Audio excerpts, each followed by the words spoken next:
Good morning students.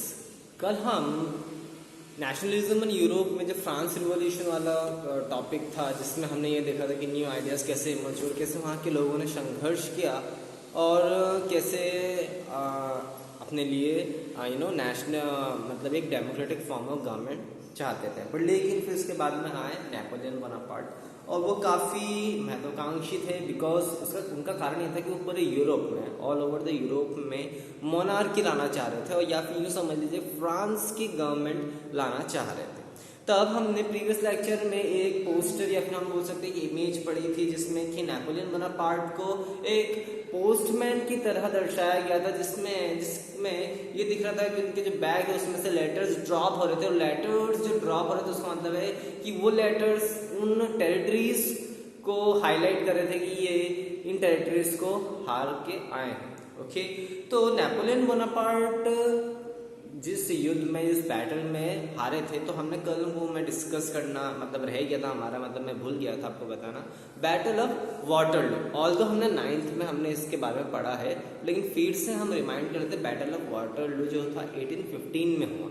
Okay, basically battle of Waterloo में it was Napoleon versus Prussia, Russia, Austria and Britain. ये 4 different regions की जो government थी, उन्होंने साथ आके नेपोलियन के साथ युद्ध लड़ा। रीजन ये था, कहीं ना कहीं उनको डर था कहीं नेपोलियन का साम्राज्य है, जो एम्पायर है, वो ज़्यादा एक्सपांड नहीं हो जाए, ऑल ओवर द यूरोप वो राज करने नहीं लग जाए।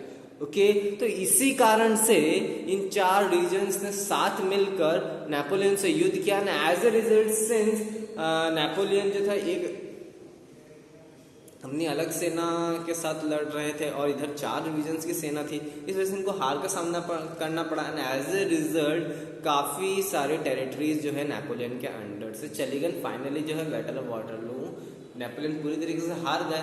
उसके बाद जो है फ्रांस में वापस से मोनार्की आई, बट इस बार मोनार्की जो आई वो है प्राग के थ्रू, यानी कि प्राग रीजन के थ्रू, यानी कि प्रुशिया, रशिया, ऑस्ट्रिया, ब्रिटेन, इनका अब रोल होने लग गया काय में, फ्रांस में। ओके, और इसी दौरान ट्रीटी ऑफ वियना साइन की हुई।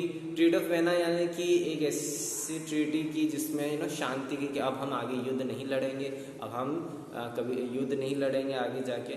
तो ये ट्रीटी ऑफ वियना जो है 1814 और 1815 में साइन की गई थी। ओके, तो ये जो था फॉल ऑफ नेपोलियन हम ये बोल सकते हैं, और वापस से फ्रांस में अदर रीजन की मोनार्की अब फ्रांस में इस्टेब्लिश होने लगी थी। आज हमें पढ़ना है aristocracy and the new middle class. अब बच्चों, एरिस्टोक्रेसी का हम ये बोल सकते हैं जो सबसे हायर क्लास या फिर जो सबसे अमीर peoples within the community, basically they belong from this Prussia, Russia, Austria, Britain, इन कम्युनिटी से बिलोंग करते थे। ये पहले से एग्जिस्ट करते थे फ्रांस में। ओके, अब इसमें और भी पीपल्स थे, जैसे बड़े बड़े लैंडलॉर्ड्स, इनको किसी भी टाइप का टैक्स नहीं देना पड़ता था, इनके पास सारे राइट्स होते थे कि हम किसको वोट दे सके, वोट देना है नहीं देना है, कोई डिसीजन लेना है तो गवर्नमेंट में हस्तक्षेप कर सकते थे ना, इन्वॉल्वमेंट इनका रहता था। ओके, तो इसको डिटेल में पढ़ते हैं। Socially and politically landed aristocracy was the dominant class, they were the one of the dominant class of the continent. और ऐसा नहीं है कि केवल फ्रांस में इनकी प्रेजेंस है एरिस्टोक्रेसी क्लास की, पूरे ऑल ओवर द यूरोप में। स्पेशल मतलब हम ये बोल सकते हैं जो बड़े बड़े लैंडलॉर्ड्स होते थे या बड़े बड़े व्यापारी जो कि गवर्नमेंट को इन्फ्लुएंस भी करते थे, डोमिनेटेड भी रहते थे, टैक्स किसी टाइप का पे नहीं करते थे, और उनके पास सारे राइट्स हुआ करते थे। The members of this class were united by a common way of life that cut across the regional division. They owned estates in the countryside and also town houses.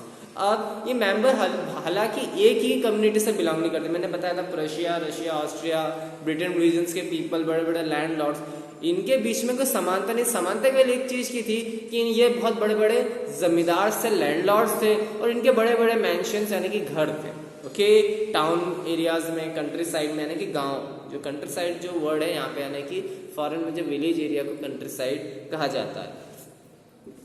They spoke French for the purpose of diplomacy and in high society. अब जो ये बोली बोलते थे France बोलते, region due to the diplomatic regions. Okay, their families were often connected by ties of marriage. और इन जो families जो डिफरेंट कम्युनिटी, जो अलग अलग कम्युनिटी से बिलोंग करते थे, ये आपस में कनेक्टेड कैसे थे? अपने आप को स्ट्रांग करने के लिए ये जो अपने बच्चों की शादी होती थी वो करवाते थे एज ए बिजनेस टाइज के तौर पे, ताकि इनका जो वर्चस्व है वो समाज में, सोसाइटी में चलता रहे, बढ़ता रहे.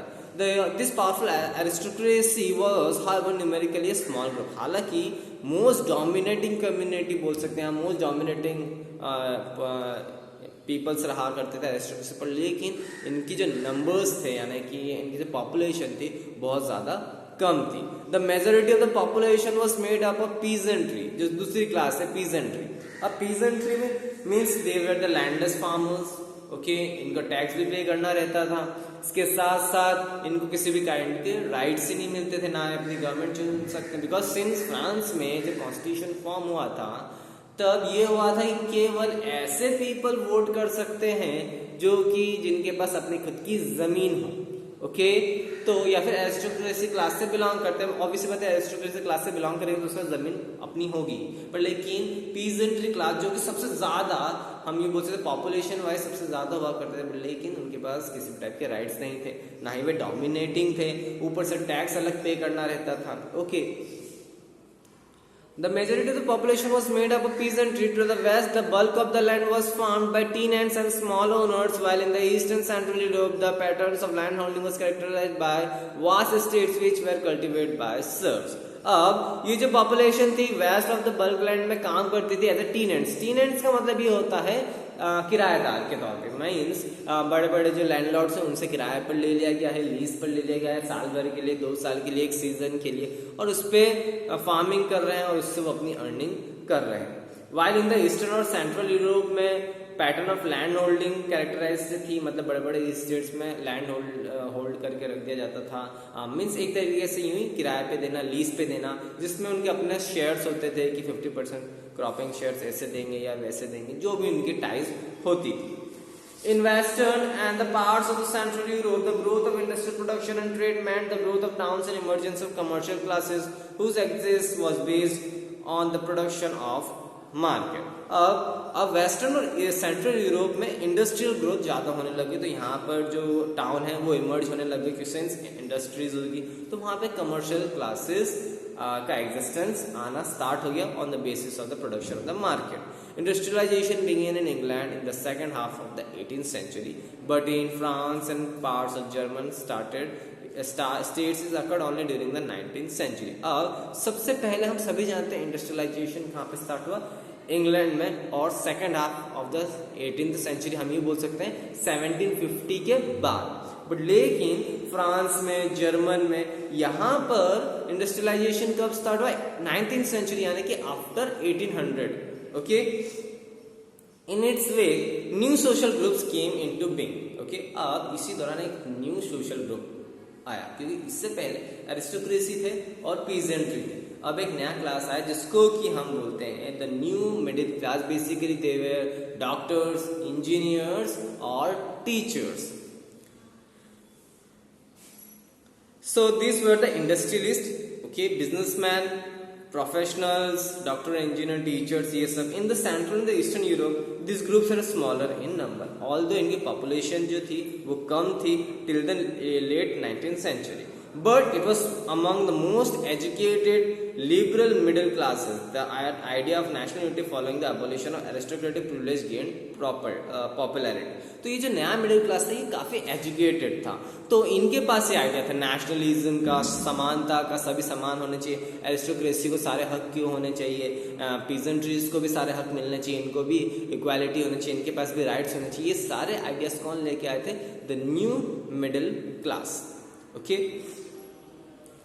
Now what did liberal nation stands for. Okay, liberal nation क्या मतलब, किस तरीके से क्या पिक्चर होती है, हम ये बोल सकते हैं. जब हम लिबरल नेशनलिज्म के बारे में हम बात करेंगे तो क्या माइंड में आता है, इसके बारे में हम पढ़ेंगे.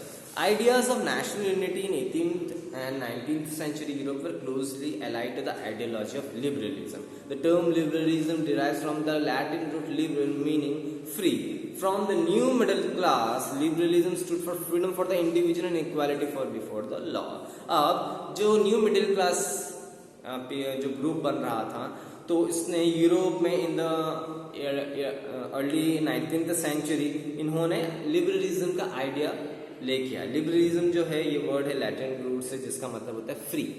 यहाँ पर इनका मतलब ये था कि ये चाहते थे कि चाहे वो किसी भी कम्युनिटी से बिलोंग करता हो, चाहे वो पीजेंट्री कम्युनिटी हो, चाहे वो मिडिल क्लास कम्युनिटी से बिलोंग करता हो, every individual should be equally treated before the law, और उसके पास सारी फ्रीडम होनी चाहिए. Okay, politically to emphasise the concept of government by consent. इसके साथ साथ पॉलिटिकली इसका मतलब क्या था कि एक ऐसी फॉर्म ऑफ गवर्नमेंट जहां पर इंसान की इच्छा हो कि ये हमारा लीडर होना चाहिए, just like a democracy. Since the French Revolution, liberalism has stood for the end of autocracy and clerical privileges, a constitution and representative government through parliament. 19th century liberals also stressed the inviolability of private property. अब France revolution से start हुआ तो liberalism जो लेके आया वो लेके autocracy. Autocracy का मतलब क्या होता है? Monarch form of government. It is another word of monarchy. इसके साथ साथ क्लर्किकल प्रिविलेजेस. क्लर्किकल प्रिविलेजेस यानी कि एरिस्टोक्रेसी को जो प्रिविलेजेस मिलती थी, जो कि उसके साथ साथ जो चर्च में जो फादर्स जो प्रीस्ट होते थे उनको जो प्रिविलेजेस मिलते थे, किसी भी टाइप का टैक्स पे नहीं करना होता, उनको जमीनें अलॉट कर दी जाती थी, लैंड्स अलॉट कर दिए जाते थे. तो ये सारी चीजें ऐसे सारे प्रिविलेजेस को बंद करने की डिमांड की. कॉन्स्टिट्यूशन जो है वो होना चाहिए प्रॉपर कॉन्स्टिट्यूशन, उसके दायरे में गवर्नमेंट को काम करना चाहिए. गवर्नमेंट जो होनी चाहिए वो एक रिप्रेजेंटेटिव फॉर्म ऑफ गवर्नमेंट होनी चाहिए, यानी कि जहाँ पे पीपल जो है अपने रिप्रेजेंटेटिव को इलेक्ट करें. ओके, जो उसमें proper parliamentary form of government बने. ये सारे डिमांड्स थी लिबरलिज्म या लिबरल आइडियाज में या लिबरलिज्म नेशनलिज्म में. ओके, इसके साथ साथ जो प्राइवेट प्रॉपर्टी से रिलेटेड जो भी थे, जिनको कि ना फालतू प्रॉपर्टी दे रखी है या जिन्होंने ना हड़प रखी है, इनके अगेंस्ट भी इन्होंने आवाज उठाई. Yet equality before law did not necessarily stand for universal suffrage. You will recall that in revolutionary France, which marked the first political experiment in liberal democracy, the right to vote and to get elected was granted exclusively to property owning men. अब suffrage का मतलब या फिर politically equality का मतलब ये नहीं होता है कि सबको यूनिवर्सल सफरेज मिले. बिकॉज जब हमने 9th में पढ़ा और जब फ्रांस में पहली बार डेमोक्रेटिक फॉर्म ऑफ गवर्नमेंट बनने की कगार पर थी और वहां पे डेमोक्रेटिक फॉर्म ऑफ गवर्नमेंट बना, तो वहां पर एक अलग ही टाइप का वो हुआ था कि वहां पे जो डेमोक्रेटिक फॉर्म इलेक्शंस हुए थे, वहां पे केवल वही पर्सन वोट कास्ट कर सकते जिनके पास जमीन हो. केवल वही पर्सन चुनाव में खड़े, इलेक्शन में खड़े हो सकते हैं जिनके पास जमीन हो. तो ये तो किसी भी टाइप का हम ये नहीं बोल सकते यूनिवर्सल सफरेज, बिकॉज यहाँ पर केवल जिनके पास लैंड होगा वही. उसके साथ साथ womens were not allowed. Okay, only mens were allowed to cast vote. Man without property and all the women. Okay, all the women aristocracy class की वुमेन भी वोट नहीं कर सकते. केवल man were allowed to cast vote and as well as to represent in the elections.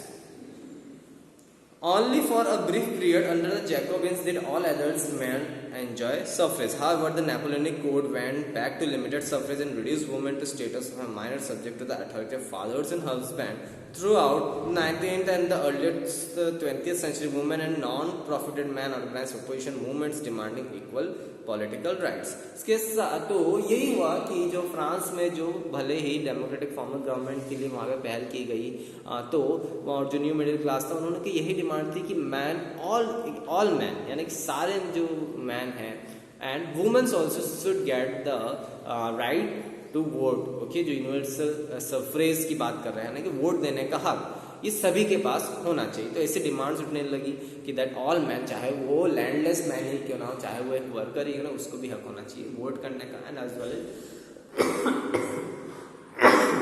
Women from all classes के पास भी